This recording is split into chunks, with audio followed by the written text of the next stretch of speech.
Sai Ram. Archi the blessing of Sai channel में आप सभी का हार्दिक स्वागत है। आज हमारे साथ है कविता तेवतिया जो कि दिल्ली से हैं। वो हमारे साथ अपने एक्सपीरियंस साझा करेंगे और बताएंगे उनके जीवन में साई ने क्या क्या लीलाएं की हैं। तो आइए मिलते हैं कविता तेवतिया जी से।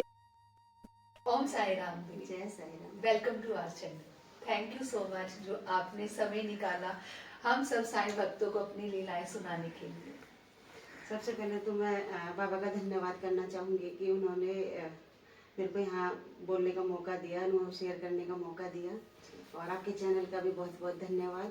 मैं आपकी सारी वीडियोस देखती हूँ तो देख के बहुत अच्छा लगता है। तो आज मुझे भी कुछ कहने का मौका मिलेगा। बिल्कुल जी। तो आप बाबा से कब जुड़े, कब आपको एहसास हुआ कि बाबा वो हैं जो जिनसे मैं अपनी हर दुख सुख की बातें शेयर कर सकती हूँ? 2010 में, पहले मैं बाबा को नहीं मानती थी इतना, तो 2010 में मेरी ननद है संगीता, तो उनके साथ में मैं पहली बार शिरडी गई थी। तो मेरी दोनों बेटियां थी, छोटी बेटी छोटी थी, बड़ी थोड़ी 2.5-1 साल की थी। तो जब मैं वहाँ गई तो वहाँ जाने के बाद में कोई ऐसी श्रद्धा नहीं थी कि मैं कुछ किसी उससे गई हूँ कि मुझे कुछ मांगना है बाबा से, ऐसा कुछ नहीं था। तो बड़ी वाली बेटी ने हाथ में गुलदस्ता ले रखा था। अच्छा। तो वो बोली मैं चढ़ाऊंगी बाबा को। मैंने बोला ठीक है। जब उन्होंने बाबा को गुलदस्ता चढ़ाया तो बदले में उसे कुछ दिया नहीं, जैसे होता है कि एक छोटा सा फ्लावर उठा के दे देते हैं। हाँ। तो जो सेवादार थे उन्होंने कुछ नहीं दिया। तो जब वो उन्होंने बोला कि लाइन आगे बढ़ाओ, हाँ। तो बोलती है कि मुझे तो कुछ मिला ही नहीं है। तो मैं बोली, मैंने कहा बेटा कोई बात नहीं, आगे चलो आप। तो बोलती है कि नहीं, मैं जब तक मुझे जब तक मुझे माला नहीं मिलेगी मैं आगे नहीं चलूंगी। अच्छा। तो उन्होंने फिर रोज मैरीगोल्ड की माला उठा के हाँ। और बेटी के हाथ में देनी चाहिए। हाँ। तो उन्होंने मना कर दिया कि मैं नहीं पकड़ूंगी। अच्छा। बड़ी वाली बेटी ने, क्योंकि बच्चा ही था वो भी। हाँ। तो जब उसने मना किया तो मैंने एकदम से बाबा का प्रसाद समझ के मैंने उसको ले लिया। ले लिया। हाँ। लेकिन क्या था कि उन्होंने फिर बोला, जो लाइन आगे बढ़ाते हैं, तो बोला कि आप आगे बढ़ो बेटा। तो बोलती है मेरे को तो रोज फ्लावर वाली माला चाहिए। अच्छा। तो उन्होंने इशारा किया कि हाँ। पंडित जी को कि आप ये माला दे दो इनको। हम्म। तो उन्होंने जैसे पूरी बड़ी माला इतनी मोटी होती है वो बाबा के गले से उतार के हाँ।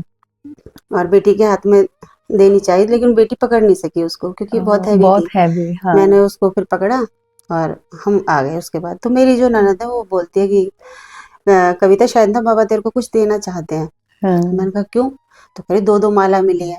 हाँ। तो मैंने मजाक में ऐसे ही बोल दिया, मैंने कहा 2-2 माला क्या मिली है? मैंने हाँ। कहा जबरदस्ती लिया बाबा से, ऐसे करके। हाँ। उसके बाद में लेकिन जब मैंने वहाँ मत्था टेका ना, जब मैं पहली बार गई तो मैंने वहाँ मत्था टेका तो एकदम भाव आया कि कुछ भी नहीं मांगा मैंने ऐसे करके बोला कि हे बाबा आपको तो सब पता है, जो आपको, मैं तो बुद्धू हूँ, जो आपको ठीक लगे वही करना। लेकिन उस टाइम मैं बहुत परेशान चल रही थी क्योंकि 2 बेटियां थी और बेटे का बहुत घर से मेरे ऊपर प्रेशर था। तो यहाँ तक हो गया था कि अगर लड़का नहीं हुआ तो हम इसको नहीं रखेंगे। ओह अच्छा। हाँ, घर से निकाल देंगे। तो ऐसा सोच के, मतलब ऐसा मैंने बाबा से कुछ शेयर नहीं करा अनुभव, लेकिन मैंने मतलब था तो उन सही। बाबा को तो सब पता है। मैंने बोला आपको तो सब पता है, जो आपको ठीक लगे ना वही करना मेरी लाइफ में। उसके बाद में जब मैं शिरडी से वापस आई हूँ, आने के बाद में ऐसे ही मुझे सपना आया 2-2.5 महीने के बाद। तो मुझे सपना आया कि मैं लाइन में खड़ी हुई हूँ नीम के पेड़ के नीचे और वहाँ प्रसाद, वो पंडित जी प्रसाद दे रहे हैं। तो जब मैंने वहाँ पे झोली फैलाई है प्रसाद के लिए तो बहुत सारे फ्रूट्स मेरी झोली में आके गिरे। तो एकदम से फिर वो जो पंडित जी है वो मेरे ऊपर चिल्लाते हैं। अच्छा। कहते हैं कि इतनी बड़ी झोली कोई करता है क्या? इतनी बड़ी झोली कर रखी है आपने, सब्र नहीं है क्या? अच्छा। ऐसे करके मुझे बोला। तो मैं बोली, मैंने कहा चलो मैं झोली छोटी कर लेती हूँ। हाँ। तो मैं दोबारा लाइन में खड़ी हो जाती हूँ। मैं दोबारा लाइन में खड़ी हुई हूँ सपने में ही। अच्छा। और फिर 2 फ्रूट्स आके मेरी झोली में आके गिरे। हाँ। तो उसके बाद में मेरी आँख खुली। तो मैंने सबसे पहले जिनके साथ में गई थी, दीदी जो थी मेरी ननद, तो उनको कॉल किया। तो मैंने बोला कि दीदी मुझे ऐसा सपना दिखाई दिया। तो वो बोलते हैं बाबा ना शायद तेरे को कुछ देना चाहते हैं। फिर उसके 9-10 महीने के बाद में मेरा बेटा वीर है जो, वो हुआ। अरे बाबा ने फल के रूप में आपको दिया, पहले समझाना चाहा पर नहीं समझ पाए। हाँ जी। हाँ। फिर उसके बाद में बहुत सारे उतार चढ़ाव लाइफ के आए, लेकिन जब भी उतार चढ़ाव थे हमारे तो हम छतरपुर मंदिर आते जाते रहते थे बहुत श्रद्धा के साथ में। तो उसके बाद में लेकिन हम शिरडी नहीं जा पाए, इच्छा भी थी जाने की। छतरपुर में साईं बाबा का मंदिर ना? हाँ जी। अच्छा। लेकिन धन्यवाद देने भी शिरडी नहीं जा पाए हम बेटे होने के बाद में। उसके बाद में 2020 में कोरोना टाइम जब आया तो उस टाइम पे जब लोगों की सेवा का टाइम चल रहा था, हम लोग प्रसाद बना बना के लोगों में बांट रहे थे, जरूरत थी लोगों को उस टाइम। तो हम पॉजिटिव हो गए थे, कोरोना पॉजिटिव। तो उस टाइम पे जो हम घर में मतलब कोई बाहर नहीं जा सकता था पॉजिटिव होने के बाद में। हाँ जी, क्वारंटाइन, लॉकडाउन। हाँ, क्वारंटाइन थे हम घर में। तो उस टाइम पे तब हमने एक व्हाट्सएप ग्रुप बनाया बाबा का जी, सोचने का मौका मिला। तो उसके बाद में व्हाट्सएप ग्रुप में बहुत सारे लोगों को जोड़ा, जब भी टाइम मिलता हम उसमें ओम साई राम डालते रहते। तो 3 महीने के बाद अचानक से बाबा का बुलावा आता है और हम मंदिर जाते हैं। फिर लेकिन बाहर से ही हम आरती लेके 5-6 दिन रुके शिरडी। अच्छा। 5-6 दिन हम आरती ले लेके वहां से वापस आ गए। लेकिन फिर भी मन नहीं भरा, फिर दोबारा गए। पास से दर्शन हो रहे थे, पास ले लेके हम जाते थे। 5 से 6 बारी हम एक दिन में दर्शन करते थे उस टाइम। तो ऐसे करके, लेकिन उतार चढ़ाव में ना जो भी ये रहा तो उसमें बाबा हमेशा महसूस हुए। मतलब ऐसा रहता था कि पास में ही है। उसके बाद से फिर 3-4 महीने बाद हमारे शिरडी के आज तक भी 2020 से और आज तक हमारे शिरडी के चक्कर लगते रहते बुलाते रहते हैं बाबा। उसके बाद में ये हमारा 2024 में जी, तो मेरी बेटी का ऑपरेशन होना था ब्रेन का। तो एकदम से तो मैं भी डरी हुई थी, पूरा परिवार डरा हुआ था। तो शिरडी में मैंने बात करी तो वहाँ से हमारे एक जानने वाले हैं, परिचित हैं, तो उन्होंने मेरे को बोला कि जब भी ऑपरेशन के लिए लेके जाएं तो आप बता देना, हम प्रे करेंगे। अचानक ही उनका कॉल आया और 12 बजे इसको ऑपरेशन के लिए लेके जा रहे थे। जब उनका कॉल आया तो एकदम से कॉल उठाते ही आवाज आती है, सच्चिदानंद सदगुरु साईनाथ महाराज की जय। तो मतलब मेरा एकदम से मन ये हो गया कि बाबा का आशीर्वाद, हाँ, मिल गया बाबा का आशीर्वाद मुझे। तो ऐसा नहीं हुआ, मतलब इतनी चिंता नहीं रही, चिंता तो रही लेकिन इतनी नहीं रही। मतलब उसमें ये रहा कि बाबा मेरे साथ हैं। बिल्कुल। और 2023 में ऐसे ही मैं, जैसे आपका चैनल है ऐसे ही एक चैनल और है, मैं उसको भी फॉलो करती हूँ। तो ऐसे ही देख रही थी उसमें, तो भंडारा वो लोग लाजपत नगर में करते हैं हर वीरवार को। तो मैंने देखा तो मुझे भी लगा कि भाई मुझे भी स्टार्ट करना चाहिए। छोटी वाली बेटी बोली मम्मी हम भी कर सकते हैं। मैंने कहा बेटा कर तो सकते हैं। तो उस टाइम पे स्टार्ट किया पहला भंडारा 2023 में लोहड़ी वाले दिन, 13 जनवरी को। तो जब वो भंडारा स्टार्ट किया तो हम लोगों ने चावल बनाए। तो जो चावल बनाए ना तो इतने ज़्यादा वो मतलब जैसे ही हमारे साथ में जो सहयोगी हैं उन्होंने चावल ठंडे पानी में डाल दिए। हमने भी ध्यान नहीं करा। तो वो चावल ना तो पक पा रहे हैं, पानी उनका सूख गया, अध कच्चे रह गए। अब नीचे सबको पता था कि आज प्रसाद बटेगा। तो बार बार कॉल आ रही है शाम को 7 बजे, कितनी देर में ला रहे हो प्रसाद को, कितनी देर में ला रहे हो। लेकिन मतलब खुद में सोच रहे हैं कि अब क्या करें। उसमें से कुछ चावल मैंने निकाले, उसमें कढ़ी डाली मैंने। उसके बाद में बाबा का भोग लगाने के लिए मैं लेके गई। तो जब बाबा का भोग लगाया वहाँ जाके तो मतलब मैंने बोला कि बाबा बहुत दिल से किया था लेकिन अब ऐसा हो गया। तो मैं क्या ही करें, समझ नहीं आ रहा। तो जब मैं वो प्रसाद ले जाके मैंने भगोने में मिलाया चावलों में, उसके बाद वो एकदम से चावल पक गए। किसी सिंगल बंदे ने ये नहीं बोला प्रसाद लेते टाइम कि इसमें कुछ कमी है। अरे तो वो तो बाबा ने भोग लगा के स्वीकार कर लिया। हाँ जी। और सारा प्रसाद, फिर प्रसाद वैसे भी बाबा नहीं खराब होने देते। एक बार ऐसा हुआ कि हम लोगों ने टिकट की शिरडी के लिए, 14 लोगों की टिकट थी हमारी। लेकिन उसके बाद में वीरवार का दिन था तो भंडारा चल रहा था। तो जब भंडारा चल रहा था तो हम भंडारा बांट के वापस आते हैं, तो अब सामान उठा के हमें वापस शिरडी के लिए ही निकलना था। तो जैसे ही पता चलता है, बेटी बोलती है मम्मी टिकट तो कंफर्म ही नहीं हुई। मैंने कितने लोगों की नहीं हुई? तो बोली सबकी नहीं हुई है। मैंने 14 लोगों की नहीं हुई है? तो कहती है नहीं हुई है 14 लोगों की। तो उसके बाद में लेकिन ना हमारी जो भाव थे वो ये थे कि श्रद्धा थी कि भाई हमें शिरडी जाना है। तो मैंने बोला कि भाई मुझे तो जाना है। तो सबकी 2 मिनट में ही हाँ ही होगी सबकी कि हमें भी जाना है। तो उसके बाद में हम लोग निकले शिरडी के लिए, लेकिन ना मतलब इतनी परेशानी आई हम लोगों को, नीचे भी बैठे बहुत टाइम तक। अच्छा। हाँ, तो ऐसे एडजस्ट होके गए जैसे तैसे, और टीटी से भी बात करी, बहुत दिक्कत वहाँ भी आई। उसके बाद लेकिन ना शिरडी स्टेशन है जो रेलवे स्टेशन, वहाँ पे टिकट चेक होती है सबकी। अब मैं जब उतरने का टाइम आया तो मैं यही सोच रही हूँ कि सबकी टिकट चेक होगी तो क्या ही होगा। तो बड़े भारी मन से हमने अटैची उठाई और हम नीचे उतरने के लिए चल रहे थे भारी पैरों से।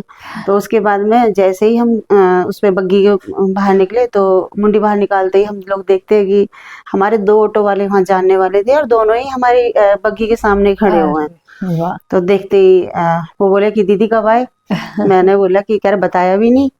तो मैंने बोला कि भाई ऐसे अचानक प्रोग्राम बन गया ना। तो उसके बाद मैं बोलते चलो चलो जल्दी चलो। मैंने भाई रुक तो। बोला क्या हुआ? मैंने बोला कि हमारे पास ना टिकट नहीं है। कह कितने लोगों के पास नहीं है? मैंने भैया किसी के पास भी नहीं है।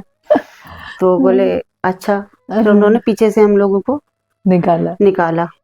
ये भी एक बहुत बड़ा बाबा ने सब रास्ते खोल रखे थे पहले, नहीं तो वो कहीं और भी खड़े हो सकते कहीं भी खड़े हो सकते थे। अचानक दोनों वहीं पे ही बाबा ने पहले इंतजाम कर रखा था। बिल्कुल।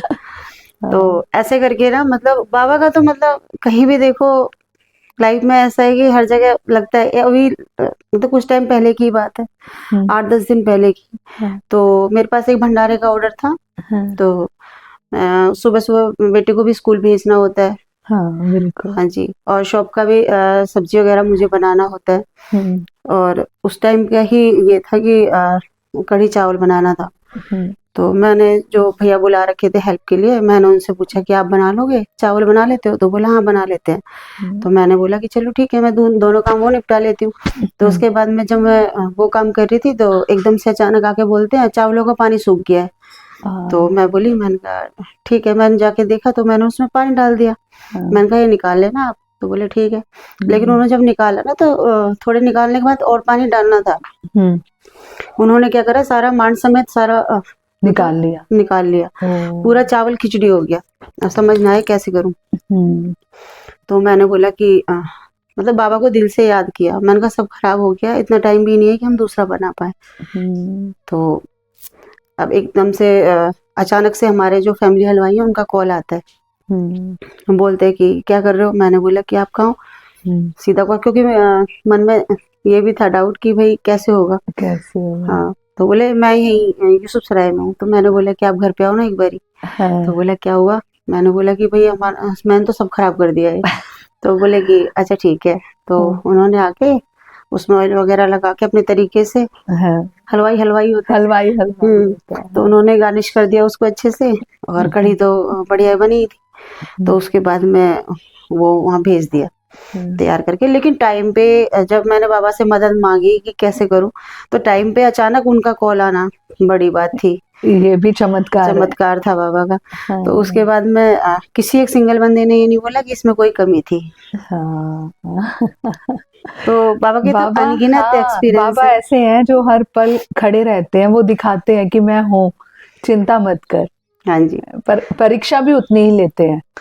परीक्षा तो बहुत लेते हैं, मतलब अपनाने में टाइम लगता है। अब जैसे 2011 से और 2020 तक हम लोग नहीं जा पाए शिरडी, चाहते हुए भी नहीं जा पाए। छतरपुर मंदिर में अपनी हाजिरी लगाते रहे लेकिन शिरडी नहीं जा पाए। हाँ, वो पूरे टेस्ट जब तक उनकी मर्जी ना होना, जब तक कोई पैर भी न सकता शिरडी में। हाँ, आपका कोई ऐसा टेस्ट लिया हो साईं ने कि जब आपको लगा हो अरे अब नहीं, मेरे बस की नहीं है? बहुत बारी ऐसा भी हुआ है कि हमने कुछ और सोचा है। हाँ। सोचते कुछ और है कि ये चीज ऐसे हो जाएगी, और मांगते भी हैं कई बार दिल से। जब परेशान होते हैं तो जो हाथ उठते हैं ना, और जो हमारी आंखें देखती हैं वो बाबा की तरफ ही देखती हैं। ये तो सच है। तो उसके बाद में वो काम नहीं होता है। हाँ, बहुत तो थोड़ा तो खराब लगता है, लेकिन मन में फिर ये भाव आता है कि बाबा है ना, वो इसमें भी उनकी कोई मर्जी होगी। लेकिन उसके बाद में देखते हैं कि सच में ही ऐसा नहीं हुआ तो वो सही था। हाँ। ऐसे करके तो बहुत सारे अनुभव है ऐसे बाबा के कि बाद में रिजल्ट उसके अच्छे आए हैं। शुरू में खराब लगता है। हाँ। और सबसे बड़ी बात यह है कि पहले जो मैं थी, मेरे अंदर इतना बदलाव आया है। पहले जो मैं थी तो मैं क्या करती थी कि किसी ने मुझे हर्ट किया तो एकदम बदले की भावना आ जाती थी कि अब इसने ये करा है ना तो मैं बताती हूँ ये हाँ। बात आती थी। लेकिन अब वो चीज ना एकदम से खोई गई है। जब भी मुझे कोई परेशान करता है या किसी की कोई बात हर्ट करती है तो एकदम से भाव आता है कि बाबा है ना, वो सब देख रहे हैं। और किसी को परेशान करने का तो मन में कोई ख्याल आता ही नहीं है कि हम किसी को परेशान करें। बिल्कुल, ये तो है। तो पहले की लाइफ मेरी और अब की लाइफ पूरी चेंज है। मतलब हो गए आपको साइंस से जुड़े 14 से 15 साल। हाँ जी, आराम से, है ना। बिल्कुल। कोई परीक्षा ऐसी बताओ आप जिसमें विश्वास ही डगमगा गया हो आपका। अभी ऐसे तो बहुत सारे लाइफ में हुआ है कि भाई विश्वास डगमगा गया। उसके बाद में रिजल्ट फिर बाद में बहुत अच्छे आए। अभी लास्ट टाइम क्या था कि कुछ प्रॉब्लम थी मुझे, तो 3 साल से हमारा ये भंडारे का जो है ये 3 साल से चल रहा है। 13 जनवरी 2023 से, और अब ये 3 साल हो चुके हैं इसको। बीच में इसमें परेशानियां भी बहुत आई हैं। कभी मतलब आप समझते हो कि हर हफ्ते कराना बहुत मुश्किल हो जाता है। तो कई बार बहुत मुश्किलें आई, लेकिन फिर मेरा शिरडी जाना होता है। तो बाबा से जब भी मैंने बोला है कि बाबा करना तो चाहती हूँ लेकिन क्या करूं। लेकिन कुछ ना कुछ ऐसा होता है कि ये रनिंग में चल रहा है। ये उनका ही आशीर्वाद है, नहीं तो 3 साल से रेगुलर चलना बहुत मुश्किल है। बिल्कुल इम्पॉसिबल है। अभी लास्ट में ये 3 साल से साई भजन संध्या का भी चल रहा है। तो अब की बार तो आप भी शामिल हुए थे। तो उसमें क्या है कि अभी लास्ट में नवंबर में शिरडी गई थी। बिल्कुल अब की बार तो पूरा साल ही हमारा निकल गया और नहीं करा पाए थे। बहुत सारे रीजंस थे उसके पीछे। तो फिर मैं शिरडी गई तो फिर मैंने बाबा से वही बोला। मैंने कहा बाबा मन तो था लेकिन हो नहीं पाया। और ऐसे करके तो फिर मैं शिरडी से वापस आई तो पता नहीं कैसे हुआ, क्या हुआ। और 9 दिसंबर को पल में सब हो गया। और कहाँ से इंतजाम हुए, कैसे हुए, मतलब कोई वही नहीं है उनका कि कैसे करते हैं, कहाँ से करते हैं, कैसे सब होता है। यही तो साई है। मैं खुद दंग रह जाती हूँ कि कैसे हुआ। बाद में सोचते हैं कि भाई हो कैसे गया ये। बिल्कुल, करने वाले भी वो, करवाने वाले भी वो, दिमाग में सोच डालने हम तो वाले सिर्फ भी माध्यम है। हम सिर्फ माध्यम है। और फिर हम सोचते हैं कि हमने किया। वो तभी मुस्कुराते होंगे देखते तुमने क्या किया भाई, मैंने करवाया। बिल्कुल। मैंने करवाया सही में। तो आप अपना कोई ऐसा एक्सपीरियंस बताओ जो कि शिरडी में आपके साथ चमत्कार किया हो साईं ने। ऐसा हुआ था एक बारी हमारे वहाँ सिक्योरिटी वाले भैया है जो, तो ऐसे मैं उनसे पूछ रही थी तो अंदर पूजा हो रही थी। तो मैंने उनसे पूछा कि ये किस चीज़ की पूजा हो रही है। तो वो बोले ये सत्यनारायण, साईं सत्यनारायण की पूजा है। तो मैंने बोला कि कैसे करते हैं ये। तो बोले कि इसमें पहले दिन तो अपना नाम लिखवाना होता है और पैसे जमा कराने होते हैं। नेक्स्ट डे बुलाते हैं आपको और सामान अपने पास से देते हैं। तो उस दिन ही हमारे शिरडी का इसका वापस आने का था दिल्ली का। तो मैंने उनको बोला कि भाई हम तो अब जा रहे हैं, तो हम कैसे करेंगे, हम तो नहीं कर पाएंगे। तो क्योंकि हमने अपना नाम नहीं लिखवाया है। तो एकदम से पता नहीं क्या हुआ उनको, जब मैं दर्शन करके वापस आई तो बोलते कि सुनो। मैंने बोला हाँ, कि आप बैठोगे अंदर। अच्छा। मेरी पंडित जी से बात हो गई है। तो मैंने बोला कि अच्छा। तो मैंने कहा हाँ बैठ जाऊंगी। तो मैंने पूरी पूजा करी और मेरे को सबसे पहले जिन्होंने मतलब वहाँ पे डोनेशन दिया, सब दिया, तो उससे भी पहले मेरे को उन्होंने पंडित जी ने बुलाया कि आप अक्षत अर्पित करो यहाँ पे। अरे वाह। तो मैंने वहाँ अक्षत अर्पित किए। हाँ, उसके बाद में पहले फूल नहीं चढ़ते थे, हाँ, बीच में कोरोना के हाँ, बाद कोविड बंद हो के गया था, बंद कोविड हो के गया बाद था। में।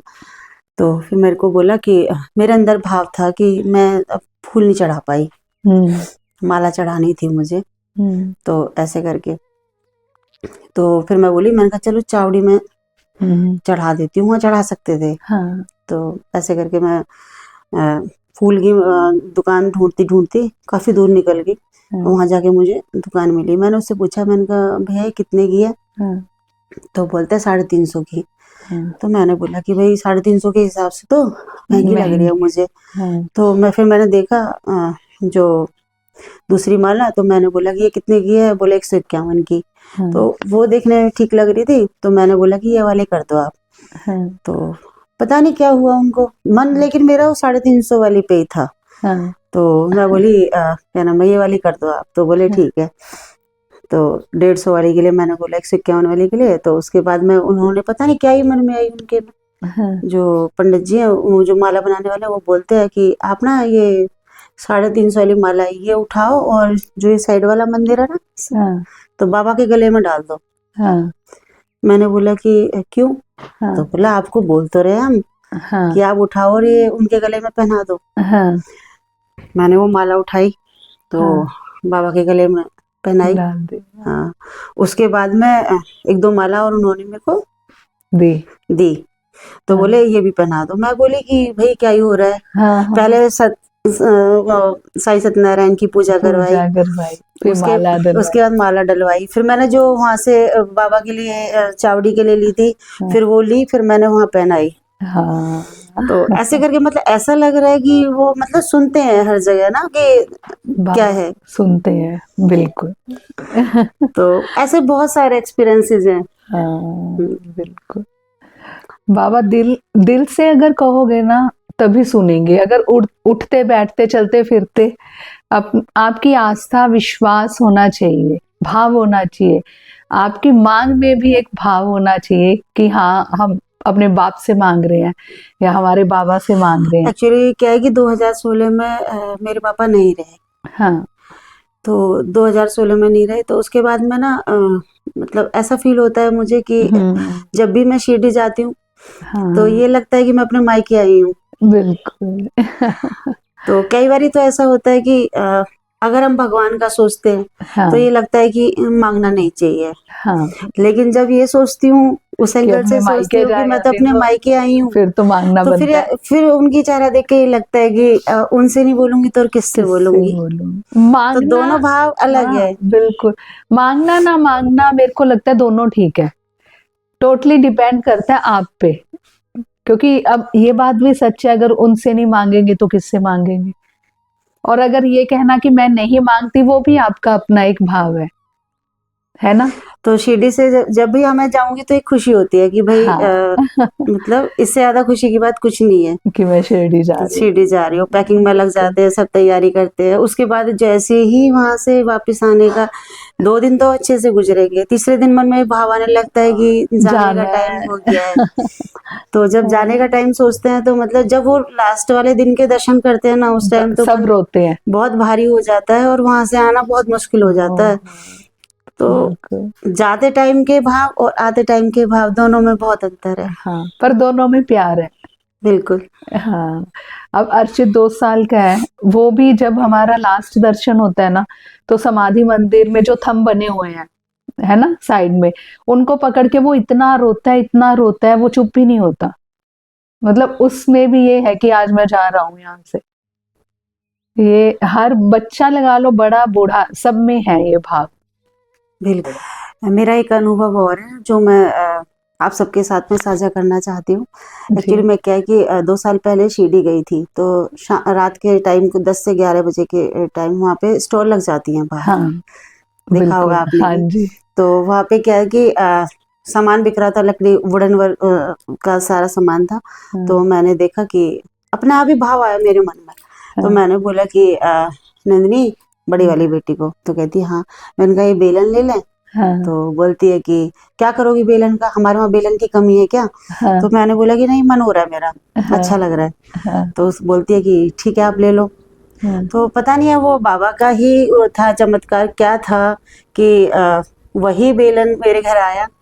और मुझे तो बिल्कुल अंदाजा नहीं था 1% भी कि क्या होने वाला है। उसके बाद में अपने आप ही ऐसा हुआ कि उसी बेलन से हमारे पराठे का काम शुरू हुआ है। अरे वाह। तो उसी बेलन से पूरा काम होता है। अच्छा। और बाबा के आशीर्वाद से सब अच्छा चल रहा है, बहुत अच्छा चल रहा है। अरे वाह। तो ऐसे करके बाबा का मतलब कब क्या हो रहा है कुछ पता ही नहीं बाबा होता पहले है। हिंट दे देते हैं, पर हम लोग वही है ना, मानव बुद्धि, समझ नहीं पाते हैं। बिल्कुल। फिर जब वो काम चला देते हैं उसके बाद हमें समझ आती है, अरे तो हाँ। बाद में मेरी बेटी बोलती है, कहती है कि मम्मी बिल्कुल अंदाजा नहीं था उस टाइम पे तो कि कि ये ये काम क्यों हो रहा है, होगा। कैसा हो रहा है। हाँ। तो कह रही है कि उसके बाद में इसी से सारा चल रहा है किस तरीके से, लेकिन उनकी प्लानिंग जबरदस्त थी। जबरदस्त, बिल्कुल बिल्कुल। तो जैसा कि आप सबने अभी सुना कविता दी के एक्सपीरियंस, वो कैसे बाबा से जुड़े, कैसे बाबा ने उनकी हर विश को पूरा किया। हमारे दिल में जो चीज़ आती है उसे साईं समझ जाते हैं, और जो हमारे फ्यूचर में चीज़ें काम आने वाली होती हैं वो हमें पहले उन सब से जोड़ देते हैं। आजकल के टाइम में भी ऐसे लोग हैं कि अगर आपके पास बेटा नहीं है तो वो कोई भी स्टेप ले सकते हैं। ये आज सुन के मुझे थोड़ी-सी हैरानी हुई, और मैं चाहती हूँ कि इन सब चीज़ों से बाहर निकलना चाहिए। आजकल पढ़ा-लिखा समाज है, सब जागरूक हैं स्टडी को लेके, जॉब को लेके, तो आपको इस चीज़ को लेके भी जागरूक होना चाहिए। बेटा-बेटी बराबर हैं तो उसे बराबर ही समझ के चलें। और जैसे कि दीदी को इनकी सिस्टर इन लॉ ने जोड़ा है ना, बहुत सी चीज़ें ऐसी होती हैं कि हम लोग मन में होती है पर हम बोल नहीं पाते, और जहाँ बिन बोले हमारी मुराद पूरी हो जाती है, उसे कहते हैं मेरे साईं का दरबार। जाने से पहले मैं चाहती हूँ आप हमारे साईं भक्तों के लिए कोई मैसेज दें। मैं यही कहना चाहूंगी कि चाहे हमारे काम बने या ना बने, लेकिन बाबा के प्रति हमारी श्रद्धा उतनी ही रहनी चाहिए, वो कम नहीं होनी चाहिए। क्योंकि जो उनकी प्लानिंग होती है ना वो जबरदस्त होती है। जब कोई काम नहीं बनता तो उसमें भी उनकी कोई ना कोई ये रहता है कि भाई कुछ अच्छा होगा। तो मैं यही कहना चाहूंगी कि अपना विश्वास जबरदस्त रखो, श्रद्धा और सबरी रखो, सब कुछ भला होगा। बाबा देखेंगे, सब अच्छा करेंगे। ओम साई राम। तो जैसे कि अभी आप सबने सुना कविता दी के एक्सपीरियंस, बहुत अच्छा लगता है सबके एक्सपीरियंस सुन के। इसी तरह अगर आप भी अपने एक्सपीरियंस शेयर करना चाहते हैं तो हमें कांटेक्ट कर सकते हैं, इंस्टाग्राम पे डीएम कर सकते हैं, या फिर डिस्क्रिप्शन में नंबर दे दूंगी मैं, आप उस पर व्हाट्सएप कॉल कर सकते हैं। तो इसी के साथ ये पॉडकास्ट अब यहीं समाप्त करते हैं। मिलते हैं जल्दी ही एक नए पॉडकास्ट के साथ और साईं की नई लीला के साथ। तब तक के लिए ओम साई राम।